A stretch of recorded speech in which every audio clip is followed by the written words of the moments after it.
Hi, everyone. You guys doing okay?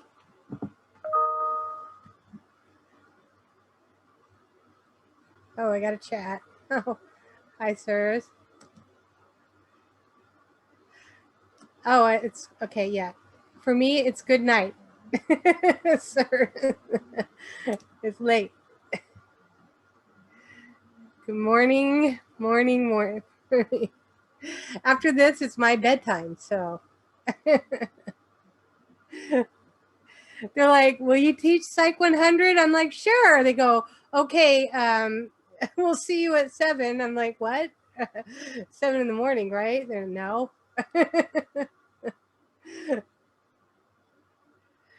Okay. Anyway, so I did look into how I was going to work the chapter 10 thing. And so I am going to make the quiz and the discussion for chapter 10 extra credit, same points that you would make if it was a regular assignment. Although the whole chapter and everything as far as the homework that goes with it is optional, the questions for that chapter are still on the test. So that was sort of what I was kind of unsure about, because it would take a lot of time for me to change the entire test. So the good news is I do reviews of your tests beforehand, so you'll kind of get an idea of what questions or what topic areas to focus on for studying. All right, looks like we still got a couple more coming in, or at least one. So are there any questions?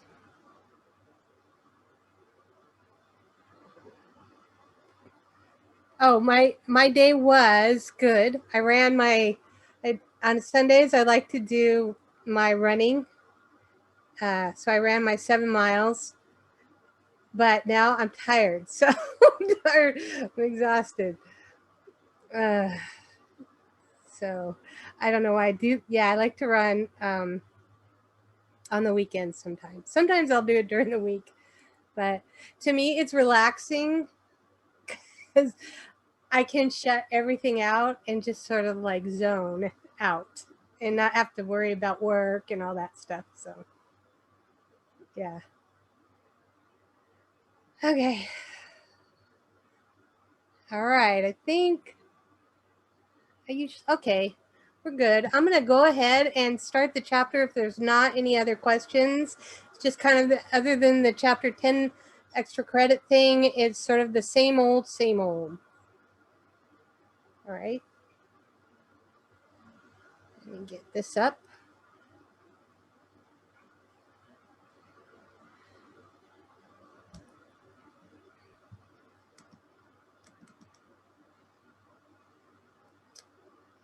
All right. So we're doing, we're into chapter 7, and it looks like we're going to be discussing thinking, language, and intelligence. I'm going to put you guys over here. That might work better. Yeah. All right. So, the ability to sort of take in your knowledge about the world around you and use it to your advantage is the focus of what we call cognitive psychology in psychology. So the processes of representing and manipulating information in our minds is basically thinking. Much of the emphasis in cognitive psychology is on how we apply our thinking, the skills and solving problems and sort of generating solutions to those problems.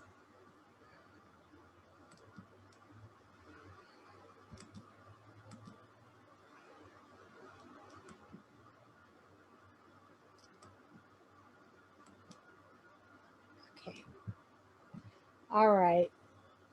So, have you ever been asked to sort of picture something in your mind's eye? Um, as it turns out, it's sort of an accurate way of depicting our ability to sort of represent information in our mind in the form of, mental images and pictures. And people can apply, mental imagery to um, sort of pictorial goals, such as like sort of forming a mental roadmap or directions to follow, sort of to reach a destination.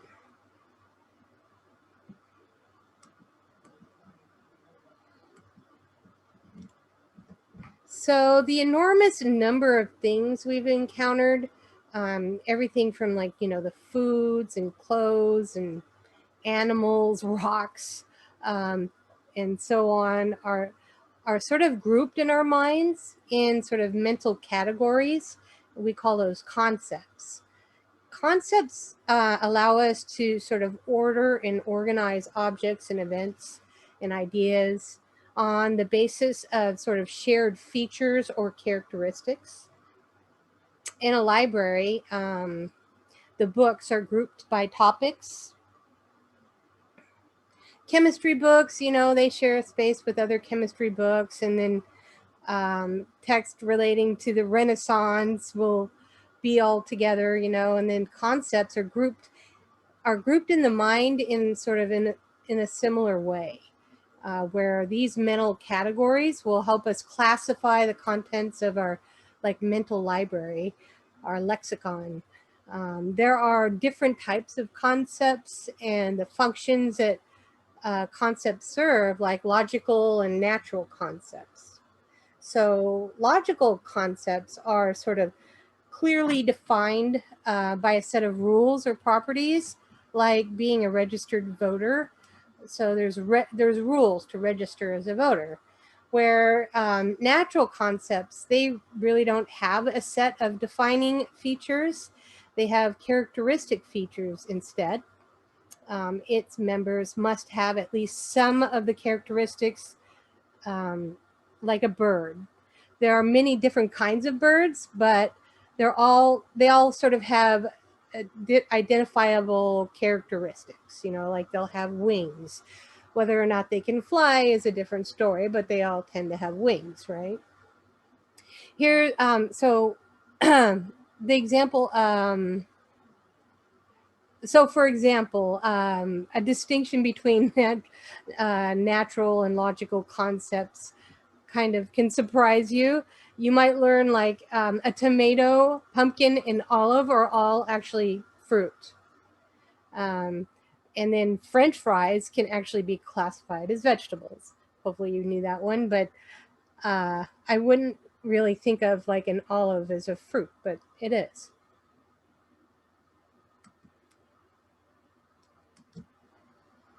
This one's kind of cool. So much of what we do on a daily basis involves like, problem solving, whether it's figuring out how to get everything we need to do during the course of the day, or even how to get from your home to your classroom. um, solving helps us sort of accomplish the goals that we need to pursue. And sometimes we just attempt to try out every possible solution until we hit the right one. And that strategy is what we call trial and error. Other times, maybe not as often, but other times a solution just sort of suddenly comes to our mind in a moment of inspiration, and we call that insight. Sort of when an automobile mechanic learns how to sort of place a transmission in a car, she or he will learn to do it in sort of a step-by-step process. As long as the mechanic follows the procedure, they can be confident that the repair will work, right? But this step-by-step kind of procedure is what we call an algorithm. Sometimes, though, algorithms are not really available to us. And in those cases, we might rely on heuristics. They make use of our like past experiences. So we kind of go through different steps of problem solving until we reach the one that works. And in the case of, and then oftentimes we just end up relying on our own past experiences. And there are many kinds of, heuristics, rules of thumb that we might go by. The one you decide to use will sort of depend on the type of problem you need to solve. For example, if you want to get out of town on a Friday afternoon, but avoid the weekend rush, you may leave an hour earlier or later than usual. There's sort of convenient rules of thumb that help you solve your problems, but they're not necessarily a guarantee that you won't hit traffic, especially if you live here in California. We kind of just have traffic always. It's like a rule of thumb. So if you put your solving skills to the test, like here in this little chart, that we call this the 9-dot problem. And the task is to draw no more than 4 lines that connect all the dots without lifting your pen or pencil from the page, assuming you first printed the page. Alternately, you can use a pointer. So instead of a dot, you could use a point. Has anyone been able to solve this one? See if there's any chats.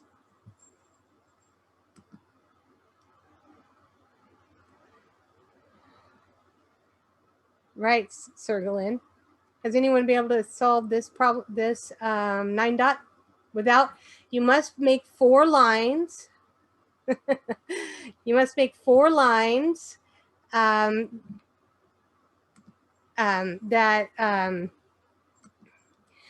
connect all the dots without lifting your pencil from the paper.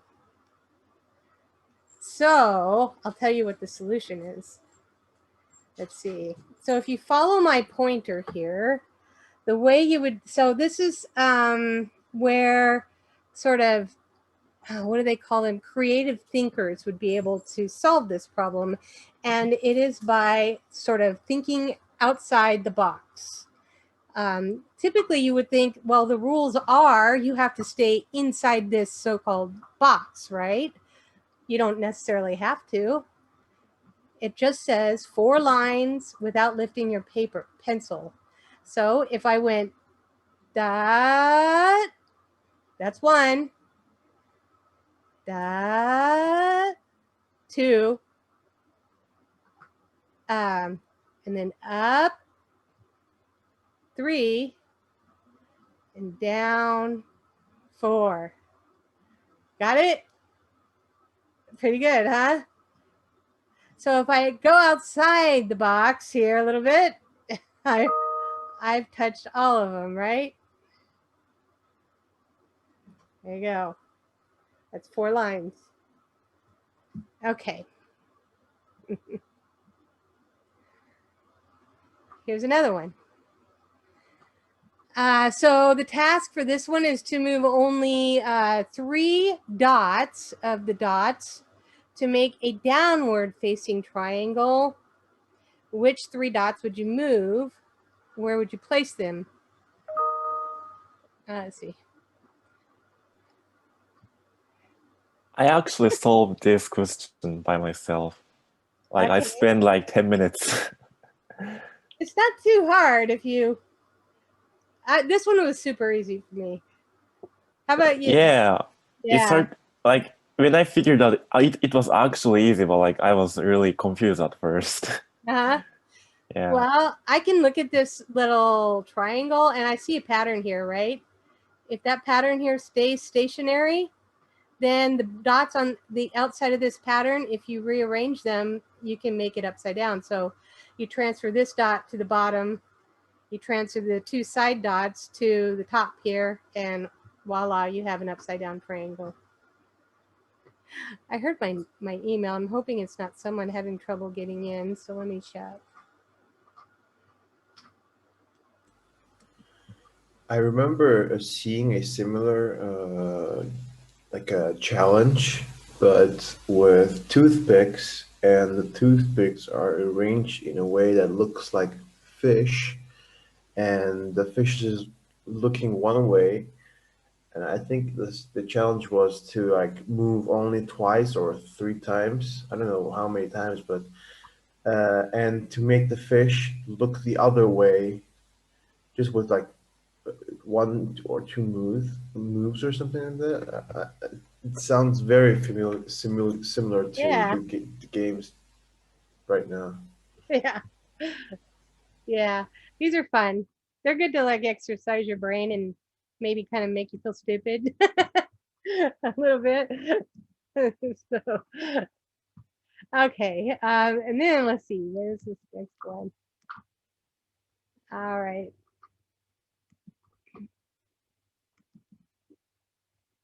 All right. Sometimes our own worst enemies are when it comes to solving problems. If you've ever lost your car keys and you keep looking in the same place every time, I've done that to myself. The place like where you would usually find them, and you just keep going back and looking. You kind of, this is acting on the basis of what we call like a mental set. On the other hand, if you fail to think creatively about common objects and only see them as like as they are most frequently used, then functional fixedness is impeding your problem solving. This matters because until we become aware of the roadblocks to problem solving, we're sort of unlikely to overcome them. They can actually handicap us as we attempt to make decisions in a wide variety of situations. So these are two examples of functional fixedness, this one and the next one that we'll see. In this two-string problem, there are two strings that hang from the ceiling, but they're too far apart to allow a person to hold one and walk to the other. On the nearby table are some pliers, and your task is to tie the two strings together. How would you solve the problem? So I guess you could get on the table. You wouldn't be, I don't know, and use the pliers is to extend your reach, I imagine. Um, in the second problem, you're given a book of matches, a candle, and a few pieces of cotton, and your task is to mount the candle on the wall so that it doesn't drip wax on the floor when it burns. Let's see, what did I see this one? I think they actually drip the wax to the box and stick it to the wall so it can stay in the box. And then they can place the candle in the box. They use the box to solve this Damn, problem. that's very smart. Yeah. Okay, so we may not always be aware of how we can actively sort of seek out information that supports our constructed beliefs. These are called confirmation biases, or how a variety of heuristics might cloud our ability to see a situation objectively as possible.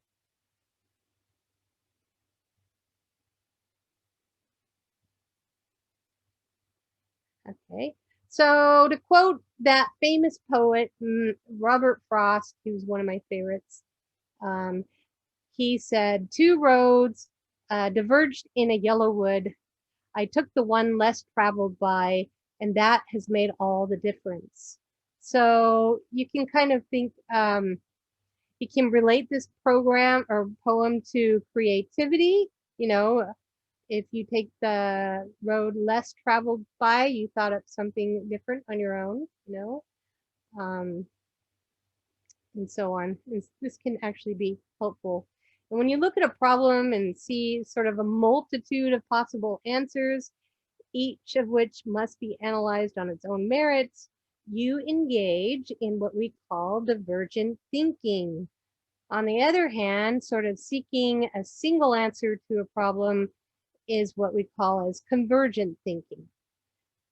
Creative thinking is based on cognitive processes, including analogy, conceptual combination, and conceptual expansion.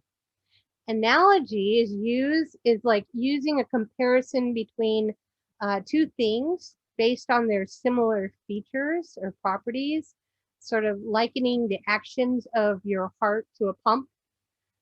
Conceptual combination is combining two or more concepts into one, can sort of result in a novel ideas or applications that reflect more than the sum of the parts. For example, conceptual combinations are things that are like cell phones, veggie burger, home page. It's two different things, but someone put them together and now it represents something new. And then conceptual expansion is where an individual develops novel ideas by expanding familiar concepts. So in architects, for example, architects' adaptation of an existing building to a new use, so changing it to something new, or a writer's creation of new scenes using familiar characters, or like a chef's variation on an old traditional dish and turning it into something new. So those are examples of conceptual expansion. And again, here's a sort of a chart that kind of goes over some of the keywords for your use.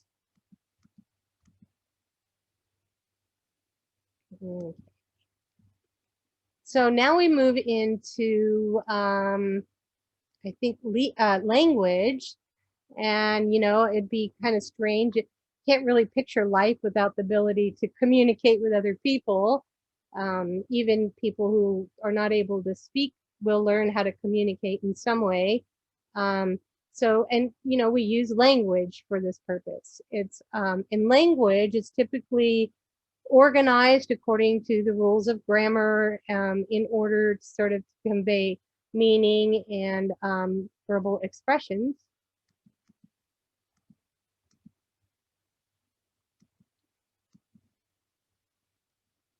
All right, so just like a jigsaw puzzle is made up of like individual pieces, so too is language. It's constructed of sort of individual units. Different languages have different phonemes shared between them, and while they may also have some unique phonemes. For an example, Spanish has and I can't do it, the rolling of the tongue. This phoneme is not used in English, which is why I can't do it. I guess Spanish isn't the only language that does it, but that's just one of them. But you know, many students who take Spanish in school find it really hard to do that if you're not practicing it.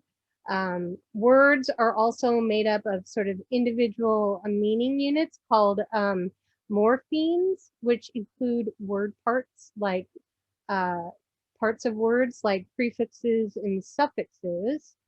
The meanings we convey can sort of become confused by errors in syntax or sentence structure, as well as by semantics.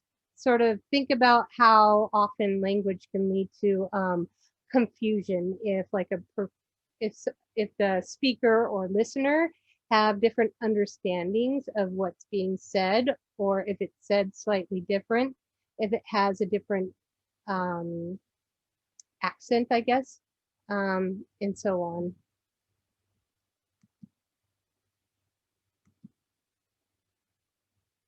Someone's morphemes, prefix, suffix. Let me see. Yeah, well, I would imagine it's the whole word as well as the prefix and the suffix.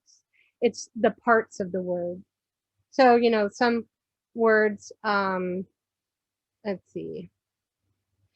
Like when I think of childbirth, you hear preborn and pre-birth and birth. You know, there's different parts of words. So that's what a morpheme is. It's this parts of a word.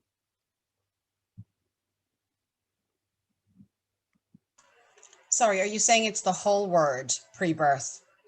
Are you saying I like No, prenatal, antenatal? I'm saying, so when I was saying morphine, I was referring to parts of a word. So it can be the root word as well as the prefix. Okay. The suffix. Yeah. Yeah. Okay. All right. Languages or language, it tends to sort of progress in a very predictive pattern, starting with the most basic form of communication, all the way up to speech mastery. So before you can ever speak, to mastering speech. There was sort of a famed linguist known as Noam Chomsky here in the photograph. He proposed that the brain has a set of structures that predispose us to acquire language skills, and he called this the language acquisition device. Whether or not these structures actually exist is sort of a great topic of debate. Other theorists believe that language is more nurture based, and that's like that our environment and experiences shape our language. I hear dogs barking, but that's not my dog, so I don't know. I guess I got a new dog. I don't know. I better check afterwards. I hope not. Two is enough. Let's see. So we don't know. I mean, it's another instance of the nature nurture debate. And they also found if a child doesn't learn how to talk before a certain age, they just never will. There's sort of a certain age where they need to learn it. There's a lot of things in development that must be learned by a certain age or it will never be developed.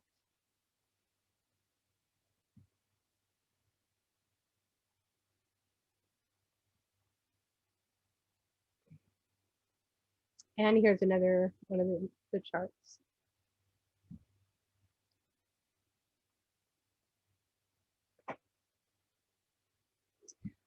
Okay, so one of the earliest theories of the relationship between thought and language is the linguistic relativity hypothesis. It contends that the thinking depends on language. If we don't have a word for a concept, then we're limited in our ability to think about the concept. An example is how often you have said, I know what I mean, but I can't think of a word for it. If you can't think of a word to describe something, you don't truly know what you mean. So goes the hypothesis.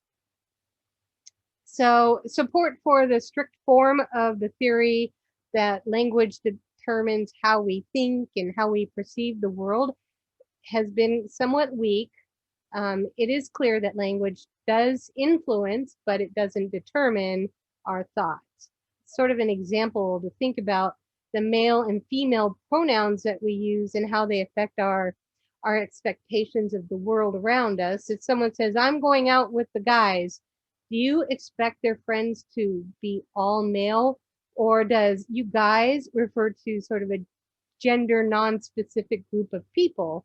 I have a bad habit of calling everyone, hey, you guys, but I don't really mean that all of them are going to be guys. I know that like I say that to my classes all the time. All right, see you guys later. But I don't mean like Jean is a guy. She's clearly a lady. I think she'd be insulted if I thought so. Don't army instructors also call like hey ladies, let's go? Yeah, well, I think they're being derogatory. And even if probably they do that if there are ladies, and now we have a lot of ladies who join the service. Yeah. So I don't know. I guess you need to have be tough about it. Don't be too offended so easily. You will have a miserable life otherwise. Yeah.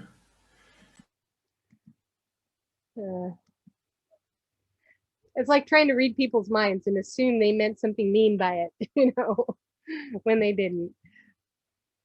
All right, so the majority of research in non-human language development has been done with primates, including chimpanzees and gorillas.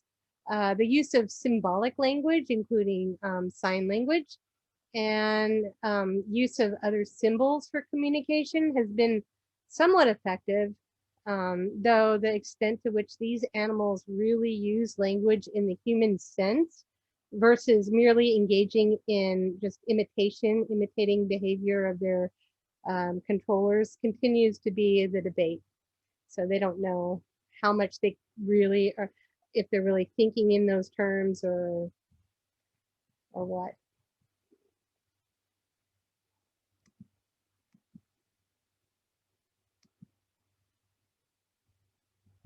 All right.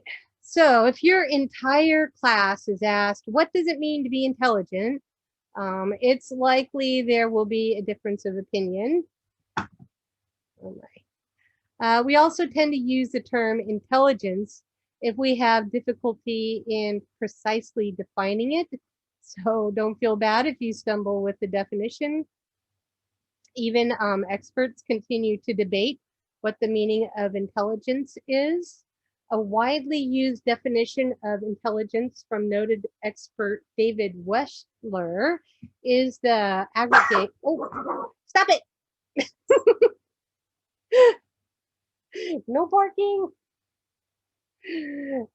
He is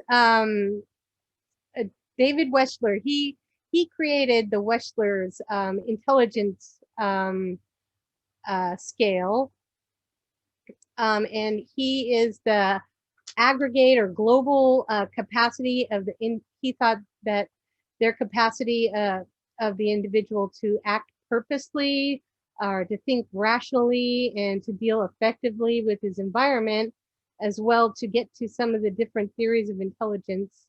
I'll talk about that later, but that's how he defined intelligence is the capacity of an individual to sort of act purposely and think rationally and to deal with their environment in an effective way.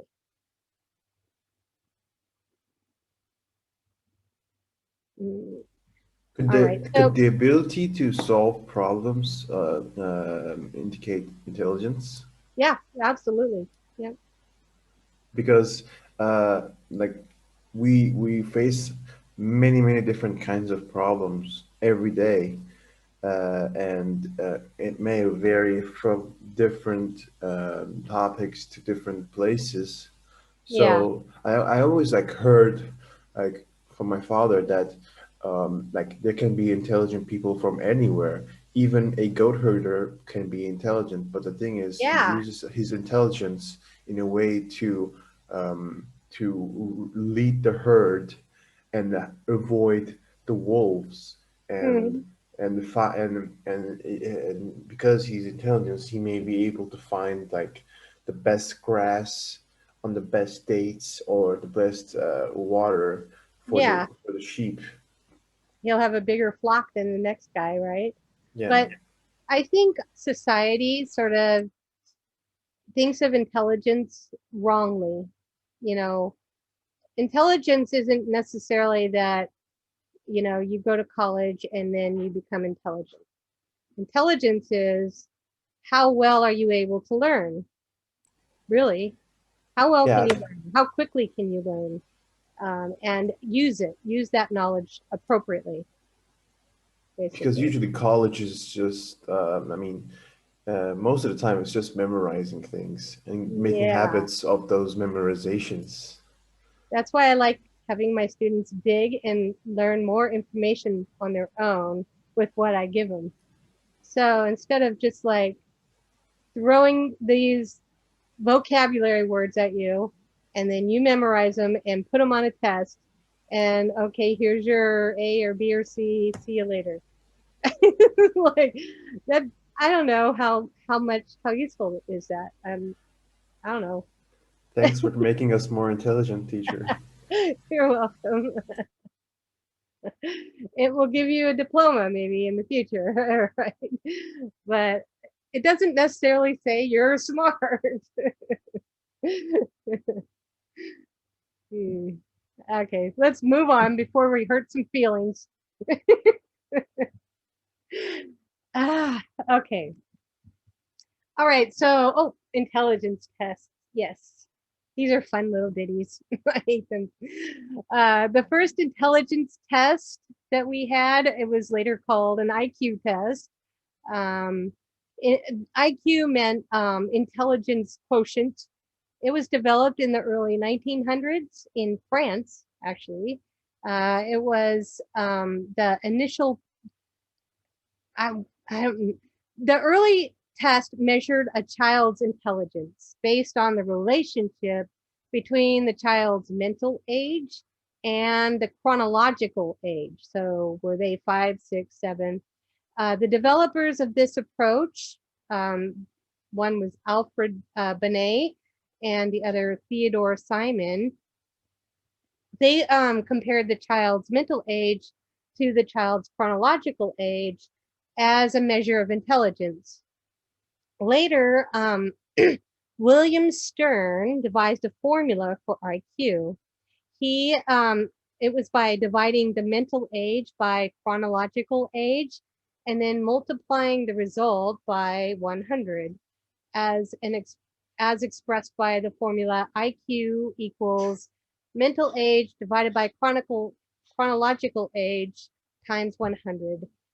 By this accounting, when a mental age equaled chronological age, the IQ score would be on average 100. So in time, this early test of IQ was brought to the United States, and psychologist Louis Terman revised and adapted it into what's now called the Stanford-Binet Intelligence Scale. Although those scales, the Stanford-Binet scales, are still in use, the most popular IQ tests today are those that were actually initially devised by the psychologist David Wechsler. The adult version is called the Wechsler Adult Intelligence Scale, or the WAIS 4, and it uses Stop it! Okay. Just love working from home. What it uses is the deviation of IQ score, which compares the test taker's score to those of the same aged peers. We call that standardization, in fact. So here's kind of the idea. It gives you the standard bell curve. So in order to assess the assessment, we should look at 3 qualities of a good test: standardization, which is what I was just saying, reliability, and validity. So standardization is by test. Someone's talking.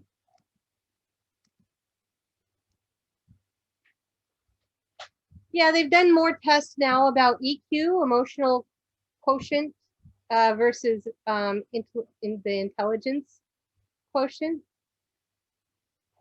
I'm sure they debate that. I think they're used for different things, you know? Yeah. That's true. I think it's a very important process. And it kind of comes with age too, maybe. Okay, so let's see. So a poorly designed IQ test can have a negative impact on groups of people, especially if a test is culturally biased.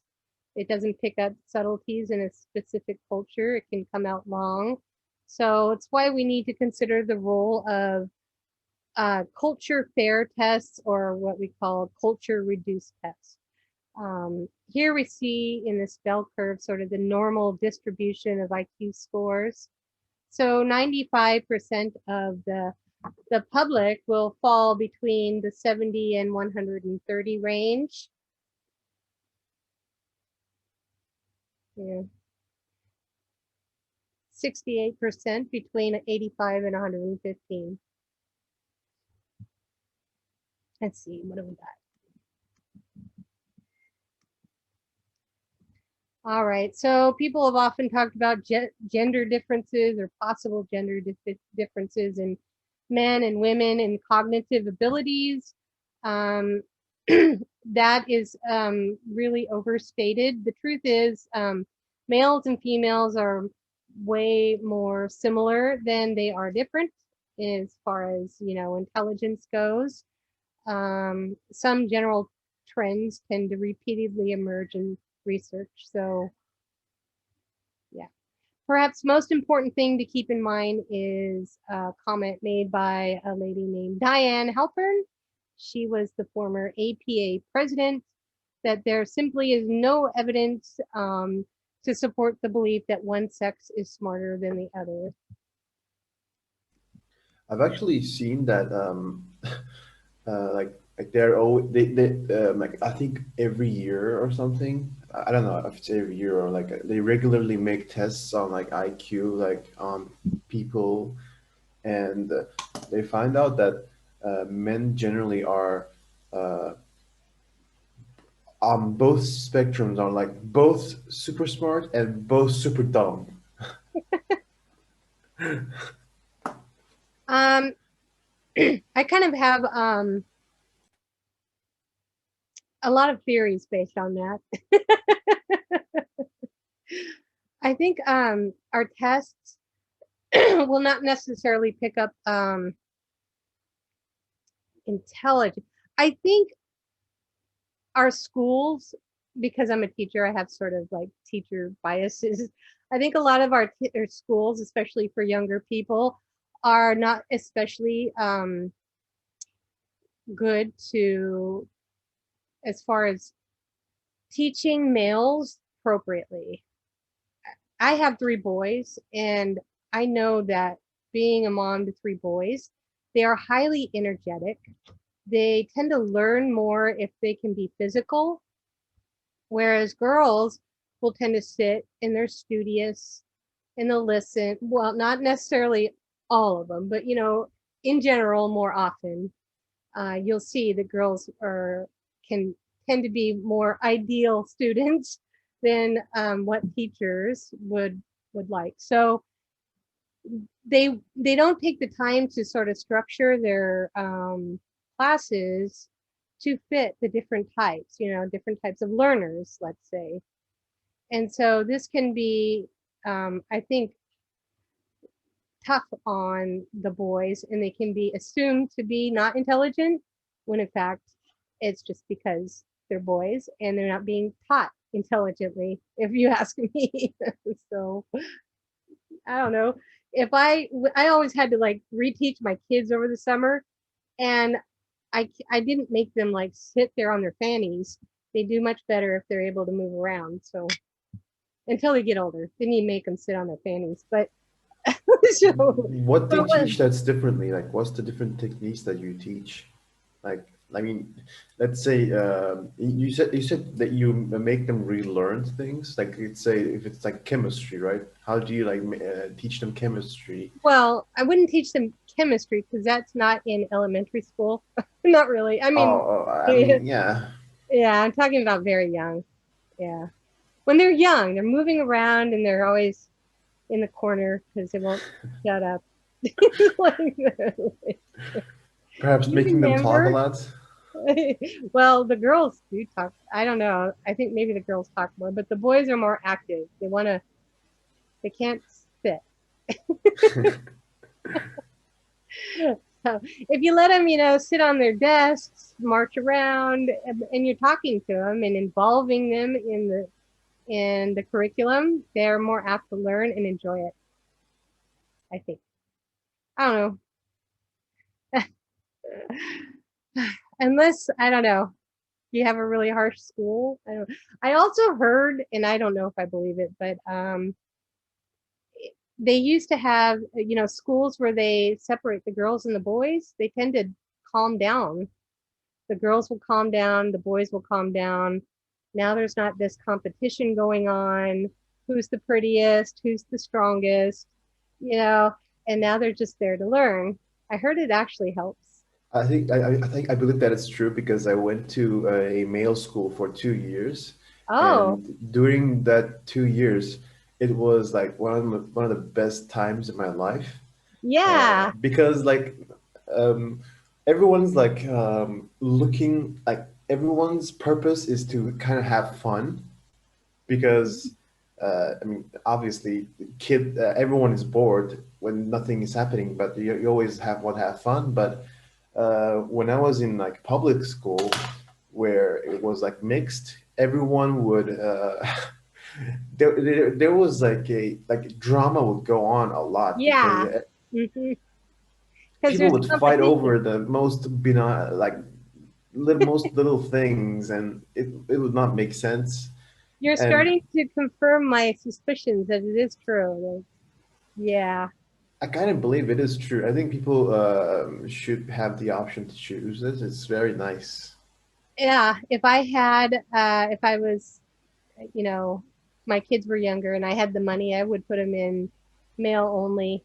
I mean, especially when they hit what, junior high and high school and the hormones kind of get clicked on. It's just, oh my goodness. It's like no one's thinking about arithmetic and math and stuff. So, Perhaps maybe that's why a lot of people like enjoy going to the military. Like, oh yeah, oh, military was the best because like you always have the best fun. It's only like, yeah, I mean, yeah, you get me very and the close with, boys yeah, always. yeah, yeah, I know. Uh, oh well. So I think sometimes what I'm saying is our intellectual capacity isn't tapped to its fullest extent if the teaching isn't good, you know? And so if you're not exercising that and sort of pushing it to its limits, then maybe it's not that they're not intelligent. It's just that no one was able to help them, develop that part of them. I'm not sure. I'm kind of torn on these intelligence tests and can they really pick up um, how intelligent a person is? I don't know. Yeah. Okay. Anyway, that's just me as the researcher. I'm just talking out loud, I guess. Okay. So, all right. So here in well, we have another little chart. So some people sometimes they have unusually high or low scores, and you can see sort of what these will represent.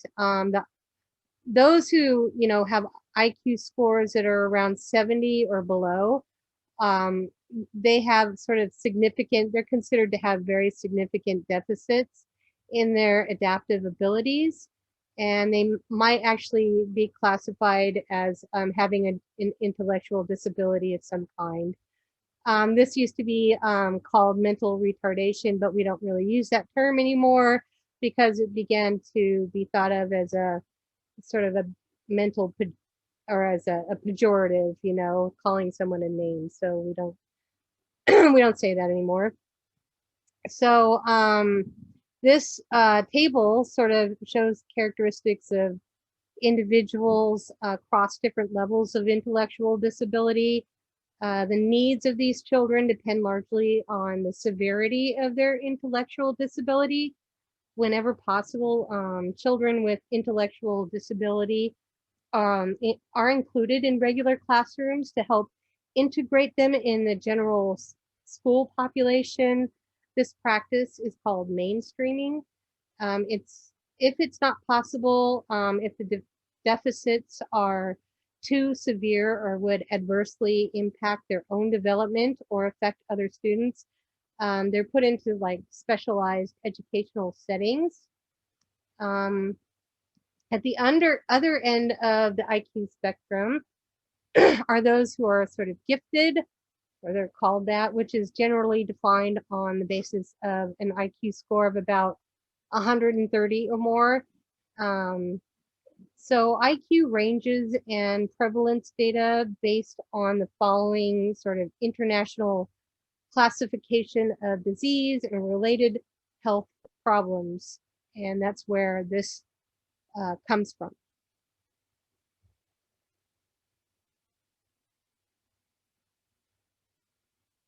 All right. So there's sort of a wide variety of theories as to what intelligence is, and you should make sure to sort of review those more commonly discussed approaches. One is Charles Spearman. He suggested that intelligence consists of a singular G factor. G means general, for general intelligence.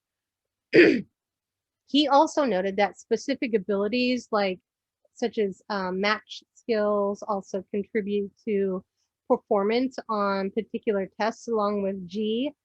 And then Lewis Thurstone, he argued that intelligence is represented in terms of like different primary mental abilities, and he proposed 7 of these abilities. As you know, you can find those in your book. And then Garner, he proposed a model of 8 different multiple intelligences. In effect, different people can be intelligent in different ways, and I think that's kind of what I was saying. I would go along with that gentleman.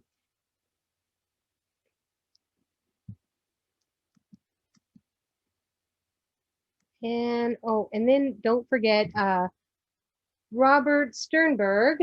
He proposed the triarchic theory of intelligence, and he identified analytic, creative, and practical forms of intelligence. And you can see here what each one of those sort of represents.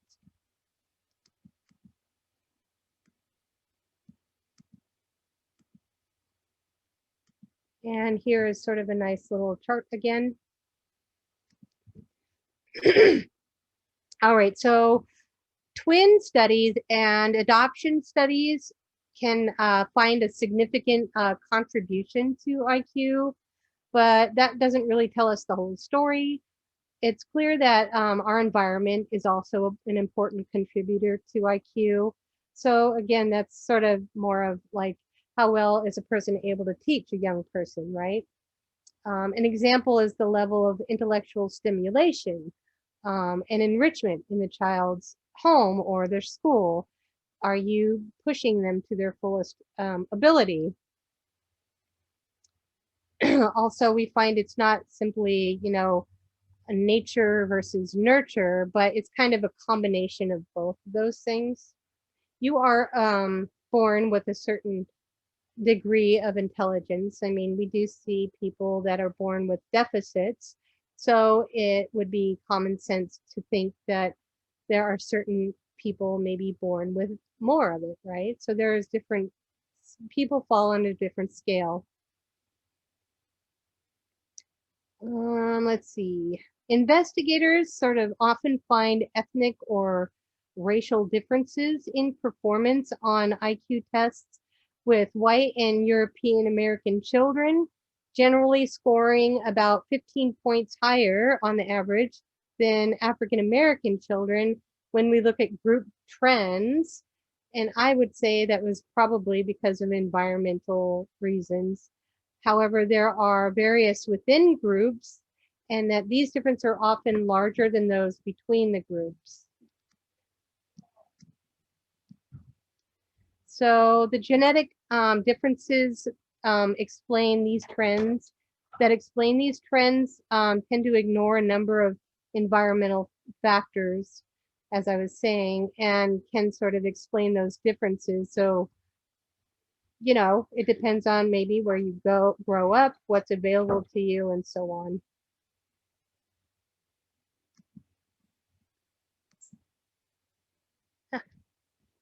So let's see. Yeah, and I think that about does it for this one. Yeah.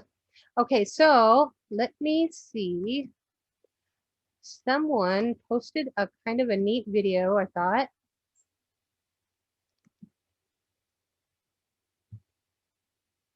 I was going to play it and find it.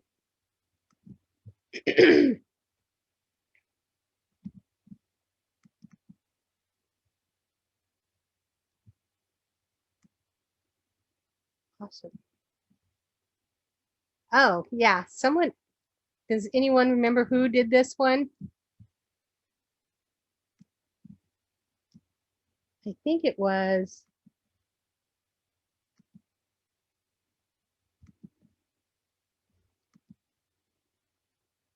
Well, I don't see. Oh, Annis. I think he found this one. I thought it was pretty good. So let's have a listen. Oh, I need to make sure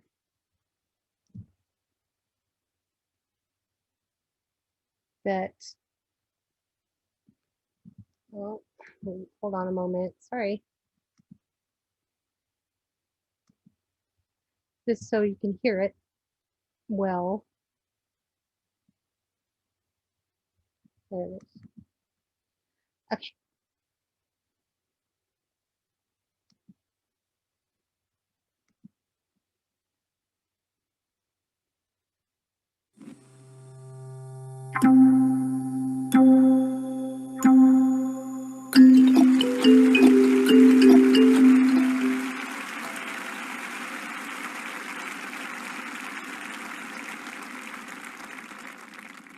If there's one city in the world where it's hard to find a place to buy or rent, it's Sydney.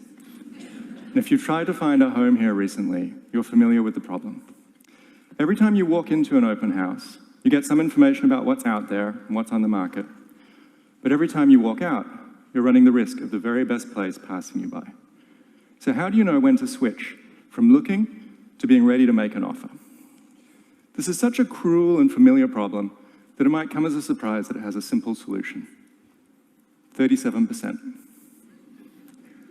If you want to maximize the probability that you find the very best place, you should look at 37% of what's on the market, and then make an offer on the next place you see which is better than anything that you've seen so far. Or, if you're looking for a month, take 37% of that time, 11 days, to set a standard, and then you're ready to act. We know this because trying to find a place to live is an example of an optimal stopping problem, a class of problems that has been studied extensively by mathematicians and computer scientists. I'm a computational cognitive scientist. I spend my time trying to understand how it is that human minds work, from our amazing successes to our dismal failures. To do that, I think about the computational structure of the problems that arise in everyday life, and compare the ideal solutions to those problems to the way that we actually behave. As a side effect, I get to see how applying a little bit of computer science can make human decision-making easier. I have a personal motivation for this. Growing up in Perth as an overly cerebral kid,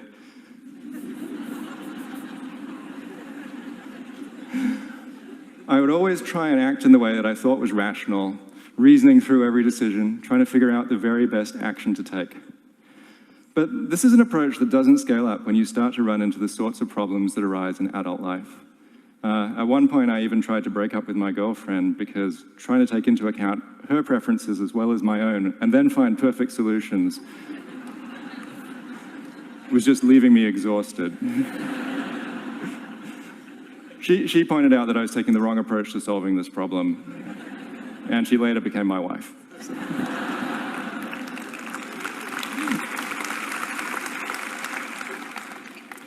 Whether it's as basic as trying to decide what restaurant to go to, or as important as trying to decide who to spend the rest of your life with, human lives are filled with computational problems that are just too hard to solve by applying sheer effort. For those problems, it's worth consulting the experts, computer scientists. When you're looking for life advice, computer scientists probably aren't the first people you think to talk to. Living life like a computer, stereotypically deterministic, exhaustive, and exact, doesn't sound like a lot of fun. But thinking about the computer science of human decisions reveals that in fact we've got this backwards. When applied to the sorts of difficult problems that arise in human lives, the way that computers actually solve those problems looks a lot more like the way that people really act. Take the example of trying to decide what restaurant to go to. This is a problem that has a particular computational structure. You've got a set of options, you're going to choose one of those options, and you're going to face exactly the same decision tomorrow. In that situation, you run up against what computer scientists call the explore-exploit trade-off. You have to make a decision about whether you're going to try something new, exploring, gathering some information that you might be able to use in the future, or whether you're going to go to a place that you already know is pretty good, exploiting the information that you've already gathered so far. The explore-exploit trade-off shows up any time you have to choose between trying something new and going with something that you already know is pretty good, whether it's listening to music or trying to decide who you're going to spend time with. It's also the problem that technology companies face when they're trying to do something like decide what ad to show on a web page. Should they show a new ad and learn something about it, or should they show you an ad that they already know there's a pretty good chance you're going to click on? Over the last 60 years, computer scientists have made a lot of progress understanding the explore-exploit trade-off, and their results offer some surprising insights. When you're trying to decide what restaurant to go to, the first question you should ask yourself is how much longer you're going to be in town. If you're just going to be there for a short time, then you should exploit. There's no point gathering information. Just go to a place you already know is good. But if you're going to be there for a longer time, explore. Try something new, because the information you get is something that can improve your choices in the future. The value of information increases, the more opportunities you're going to have to use it. This principle can give us insight into the structure of a human life as well. Babies don't have a reputation for being particularly rational. They're always trying new things and, trying to stick them in their mouths. But in fact, this is exactly what they should be doing. They're in the explore phase of their lives. And some of those things could turn out to be delicious. At the other end of the spectrum, the old guy who always goes to the same restaurant and always eats the same thing isn't boring, he's optimal. He's exploiting the knowledge that he's earned through a lifetime's experience. More generally, knowing about the explore-exploit trade-off can make it a little easier for you to sort of relax and go easier on yourself when you're trying to make a decision. You don't have to go to the very best restaurant every night. Take a chance, try something new, explore. You might learn something, and the information that you gain is going to be worth more than one pretty good dinner. Computer science can also help to make it easier on us at other places at home and in the office. If you've ever had to tidy up your wardrobe, you've run into a particularly agonizing decision. You have to decide what things you're going to keep and what things you're going to give away. Martha Stewart turns out to have thought very hard about this, and she has some good advice. She says, ask yourself 4 questions. How long have I had it? Does it still function? Is it a duplicate of something that I already own? And when was the last time I wore it or used it? But there's another group of experts who perhaps thought even harder about this problem. And they would say that one of these questions is more important than the others. Those experts? The people who design the memory systems of computers. Most computers have 2 kinds of memory systems. A fast memory system, like a set of memory chips, that has limited capacity because those chips are expensive. And a slow memory system, which is much larger. In order for the computer to operate as efficiently as possible, you want to try and make sure that the pieces of information that you want to access are in the fast memory system, so that you can get to them quickly. Each time you access a piece of information, it's loaded into the fast memory, and the computer has to decide which item it has to remove from that memory, because it has limited capacity. Over the years, computer scientists have tried a few different strategies for deciding what to remove from the fast memory. They've tried things like choosing something at random, or applying what's called the first in, first out principle, which means removing the item which has been in the memory for the longest. But the strategy that's most effective focuses on the items which have been least recently used. This says, if you're going to decide to remove something from memory, what you should take out is the thing which was last accessed the furthest in the past. And there's a certain kind of logic to this. If it's been a long time since you last accessed that piece of information, it's probably going to be a long time before you're going to need to access it again. Your wardrobe is just like the computer's memory. You have limited capacity, and you need to try and get in there the things that you want, that you're most likely to need, so that you can get to them as quickly as possible. Recognizing that, maybe it's worth applying the least recently used principle to organizing your wardrobe as well. So if we go back to Martha's 4 questions, the computer scientist would say, that of these, the last one is the most important. This idea of organizing things so that the things that you're most likely to need are most accessible can also be applied in your office. The Japanese economist Yukio Noguchi actually invented a filing system that has exactly this property. He started with a cardboard box, and he put his documents into the box from the left-hand side. Each time he'd add a document, he'd move what was in there along, and he'd add that document to the left-hand side of the box. And each time he accessed a document, he'd take it out, consult it, and put it back in on the left-hand side. As a result, the documents would be ordered from left to right by how recently they'd been used. And he found that he could very quickly find what he was looking for by starting at the left-hand side of the box and working his way to the right. Before you dash home and implement this filing system, it's worth recognizing that you probably already have. That pile of papers on your desk. Typically maligned as messy and disorganized, a pile of papers is in fact perfectly organized. As long as when you take a paper out, put it back on the top of the pile, then those papers are going to be ordered from top to bottom by how recently they were used, and you can probably pretty quickly find what you're looking for by starting at the top of the pile. Organizing your wardrobe or your desk are probably not the most pressing problems in your life. Sometimes the problems that we have to solve are simply very, very hard. But even in those cases, computer science can offer some strategies and perhaps some solace.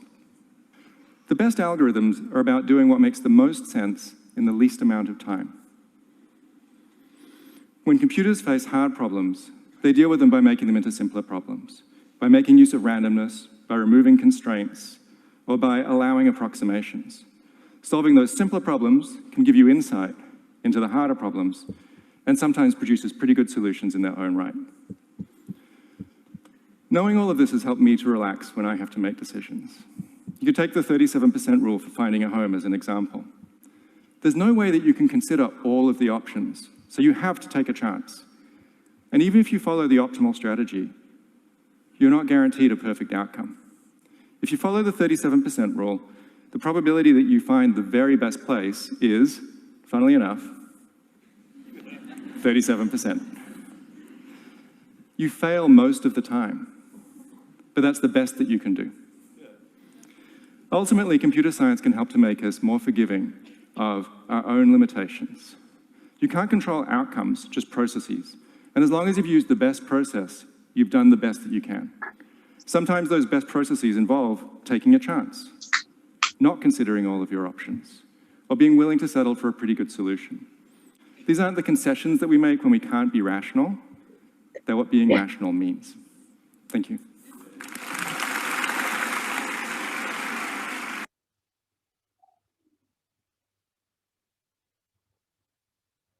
What do you guys get out of that?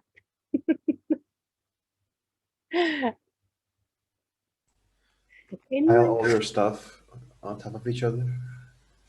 Just start a junk pile. That's the best way to organize everything. Mom, I don't need to clean my house, my room. It's Perfectly already neat. Yeah. All the most recent used clothes are on the top of the pile. Also the stinkiest. Yeah. I liked it. I don't know. I think I liked it because I work with data quite a bit, and I thought it was pretty interesting of sort of thinking of it that way. Yeah. And I didn't realize computers stored memory that way. Yeah. Let's see if there's anything else worth watching in the PowerPoint.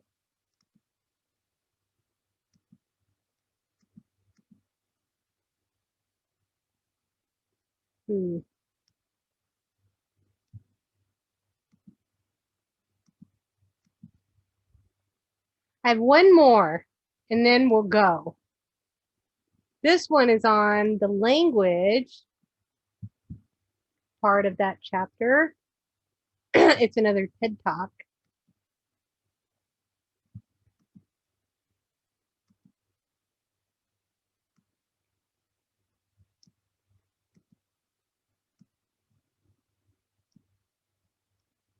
Oh, I always forget to look to see if it's optimized.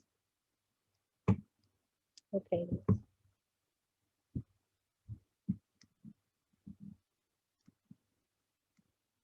Get out of the way. Okay. Maybe I can speed it up this time.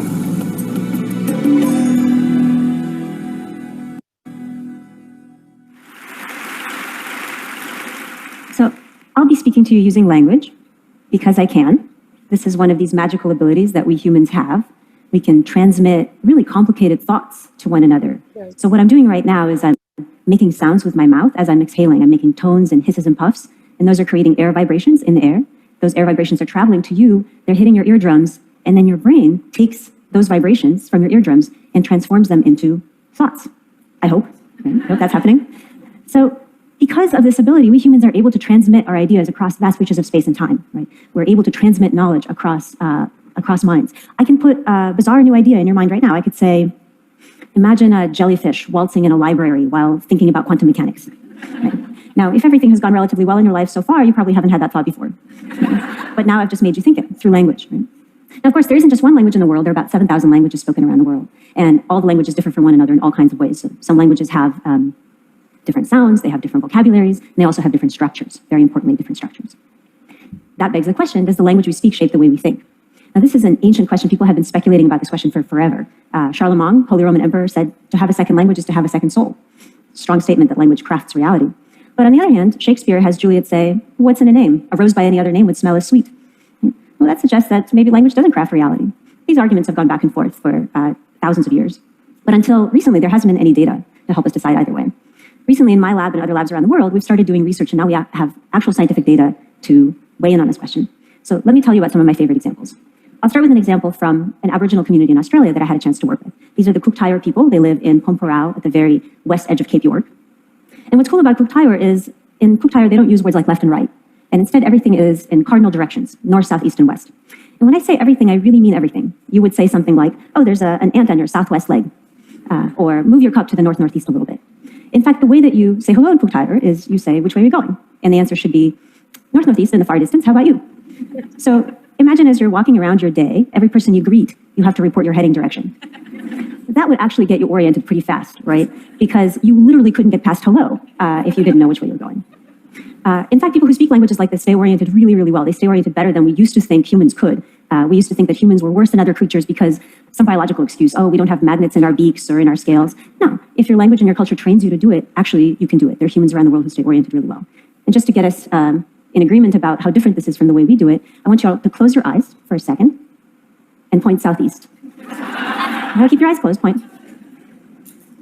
Okay, so you can open your eyes. I see you guys pointing there, there, there, there, there. I don't know which way it is myself. You have not been a lot of help. So let's just say the accuracy in this room was not very high. This is a big difference in cognitive ability across languages, right? Where one group, very distinguished group like you guys, doesn't know which way is which, but in another group, I could ask a 5-year-old and they would know. Right? There are also really big differences in how people think about time. So here I have pictures of my grandfather at different ages, and if I ask an English speaker to organize time, they might lay it out this way, from left to right. This has to do with writing direction. If you were a speaker of Hebrew, Arabic, you might do it going in the opposite direction, from right to left. How would the Cook Tire, this Aboriginal group I just told you about, do it? They don't use words like left and right. Let me give you a hint. When we sat people facing south, they organized time from left to right.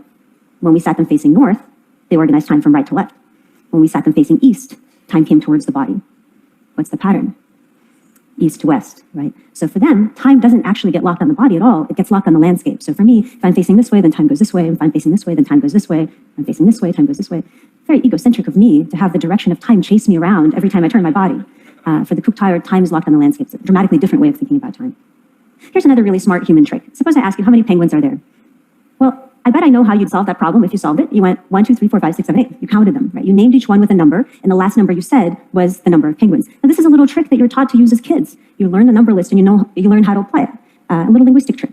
Well, some languages don't do this because some languages don't have exact number words. They're languages that don't have a word like 7 or a word like 8.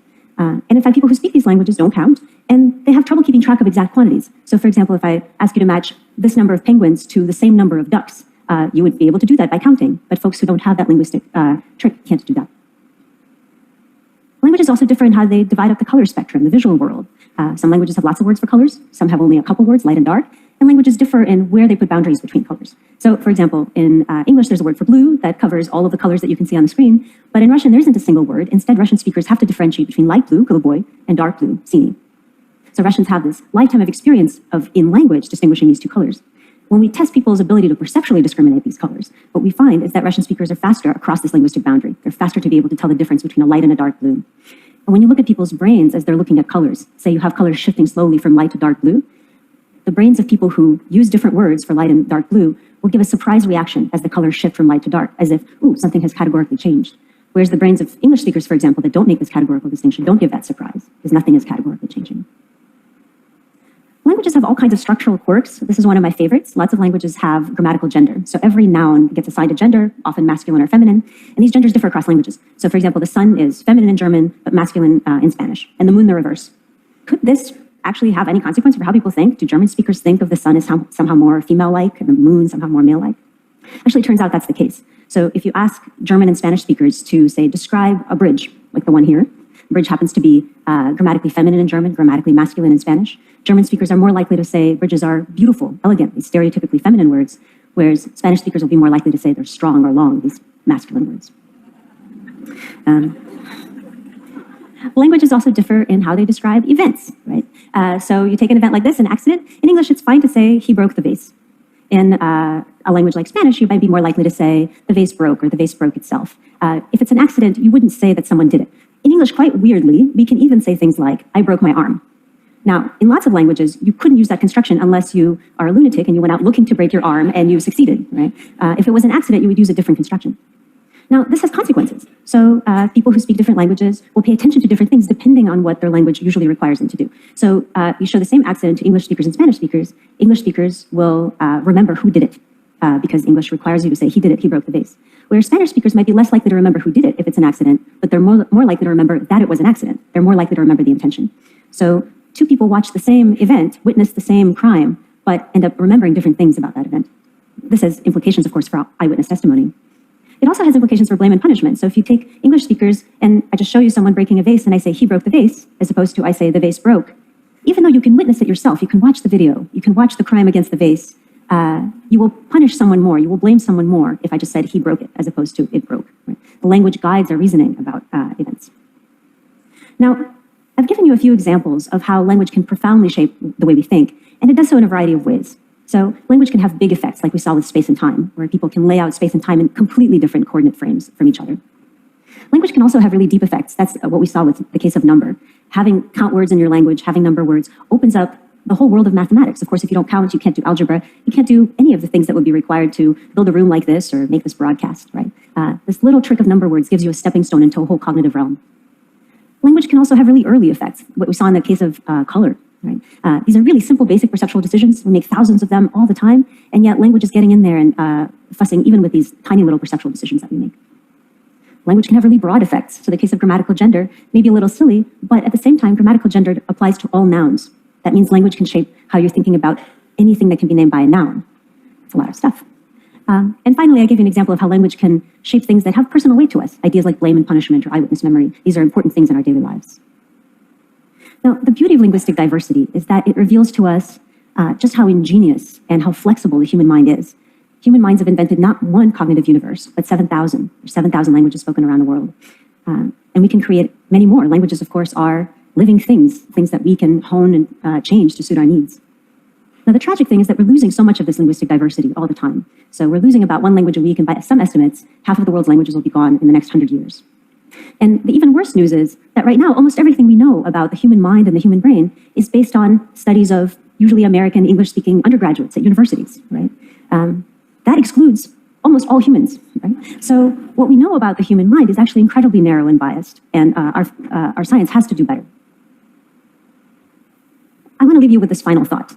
I've told you about how speakers of different languages think differently, but of course, that's not about how people elsewhere think. It's about how you think. It's how the language that you speak shapes the way that you think. Right? And that gives you the opportunity to ask, why do I think the way that I do? How could I think differently?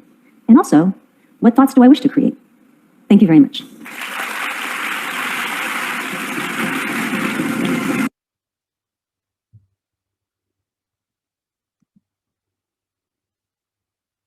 I thought that video was pretty appropriate for a class like ours. How many languages do we have here? I speak one language. That's it. Any other language speakers? Dumb questions. Like I speak like 3 languages right Wow. now, but like I have like I want to like share one thing from the video, like for example, like in Mongolian Japanese, like when people ask you like you didn't homework, right? And then people say, yes, I didn't homework. But like in English, we have to say, no, I didn't homework. So like it is a little bit confusing, right? Like Oh, people, yeah, like you are not doing homework, right? And we're, yeah, this example is really like easy to understand, but like it's sometimes like unexplainably like very complex. It's really confusing me, and then I always like confused and stop like working my head, and I'm just like standing. it's exhausting. So what is your original, your birth language? Like it's just like changing, like when I was born and I raised in Mongolia, like until 5 years old, Mongolian was my first language, but like and I moved to Japan, moved in Japan, and now my Japanese is my first language right now. But like I went back to Mongolia at my high school, and then suddenly Mongolian became my first language. My English is always third languages. So when you were changing from one language to another throughout your life, so I heard like you're multilingual, your main language is the one you think in. So in your mind, when you're Yeah, thinking true. something, do you think in Mongolian? Or do you think in Japanese?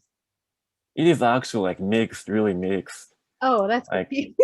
yeah, really mixed. You know, like I talk to my mother in like mixed language, like sometimes English, Mongolian, Japanese, sometimes Russian, even Russian, and then like all like Wow. yeah, And she understands you.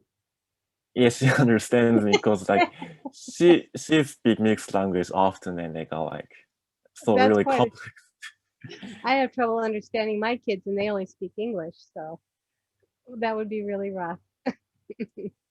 I wish Okay. like speak English. So I, do you know how it is you choose one language or over another? Is just whatever word in that language comes to mind first, or maybe one language expresses something better than another?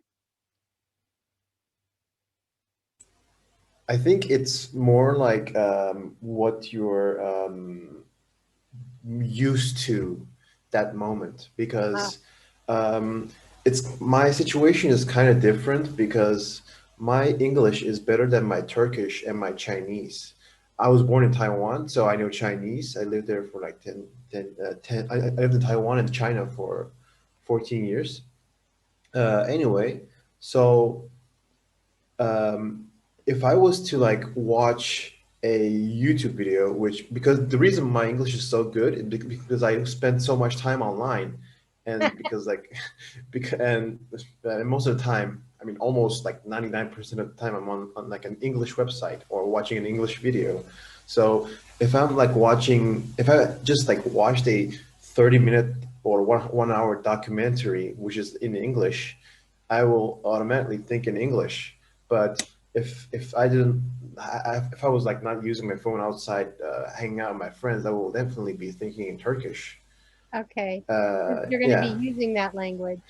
yeah, and for a long time I have not been thinking in Chinese, but recently I started like restudying the language. I've been watching like some TV shows in Chinese, and uh, I've been like thinking some stuff in Chinese again. Like that's what happens.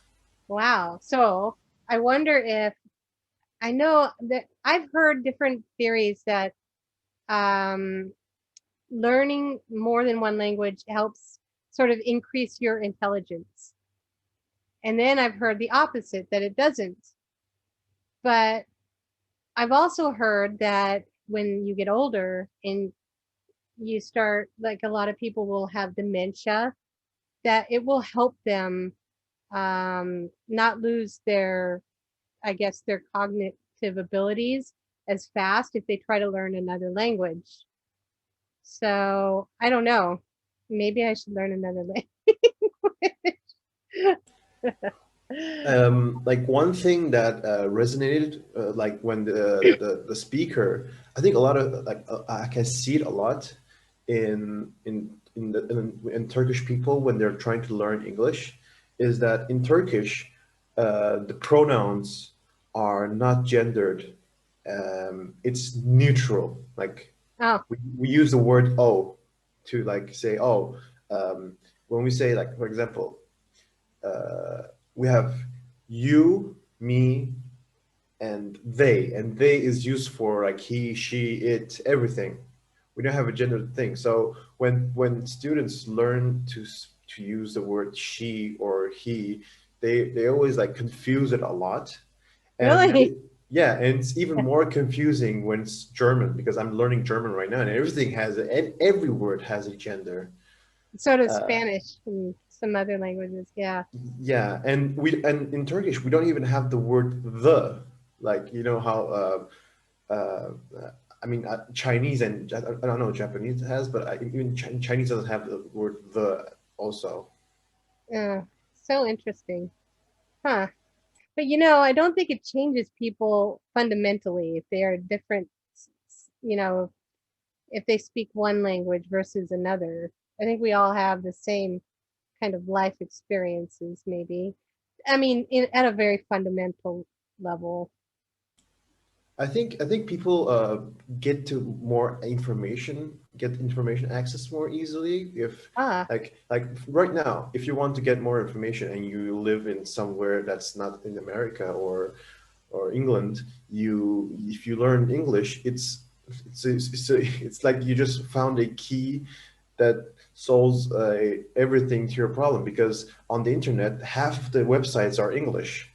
yeah. So that will help you drastically, but that would be not the case in the past. I mean, if we go just like, I don't know, 100 or 200 years, it may be French. But if we go even more True. in the past, it's Latin Yep.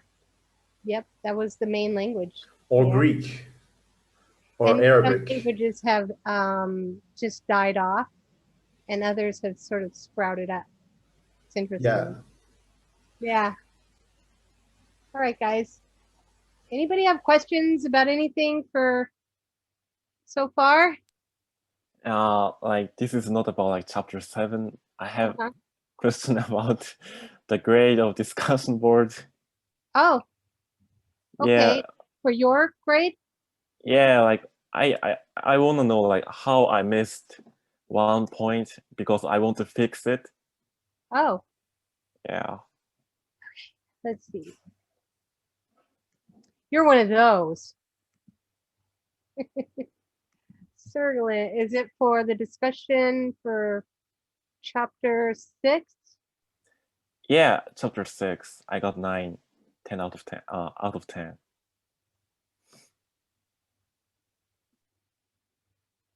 Let me find you.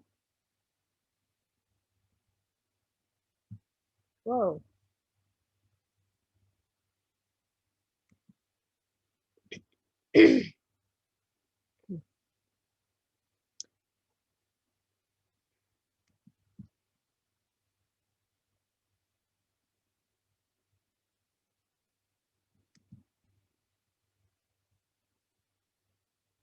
Oh,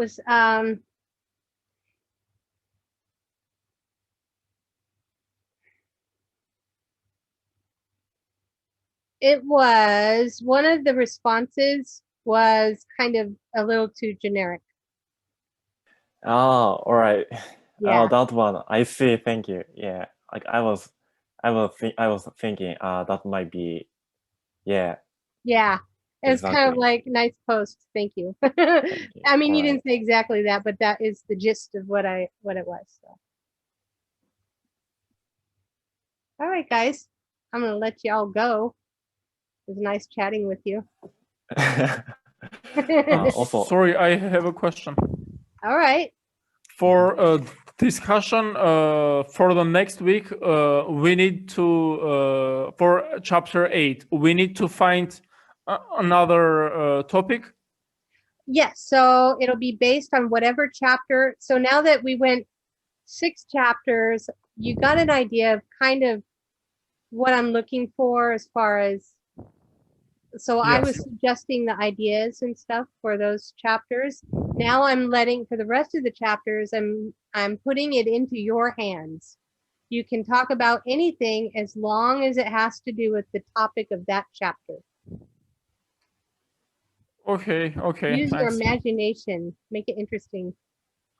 And if you want to, if you are going to reference a video, try to make it as academic as possible and not just like you, unless it pertains, but unless, and not like, you know, you found this Arnold Schwarzenegger movie and you think it applies to the chapter. You know what I'm saying? Okay. Yes. And also, Okay. like, Thanks. Yeah. Sorry. You're welcome. no, No, no, no. Like, I also like didn't understand at first. Like, you were talking about like chapter 10 and extracurricular point, right? yes. So I guess some of you may have come in later after I already said it, but for chapter 10, the typical assignments we have, you know, the discussion and the quiz will be extra credit if you complete them.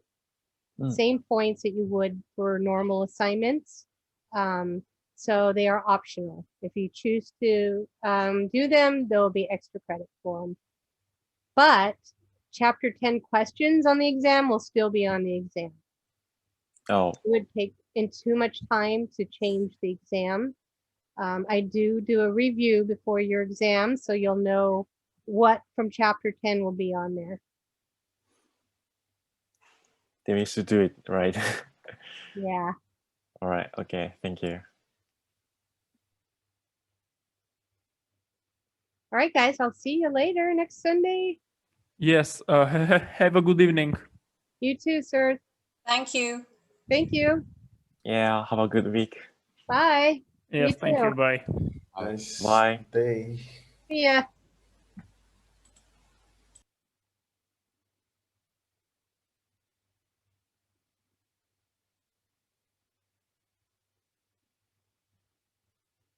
Bye, Long.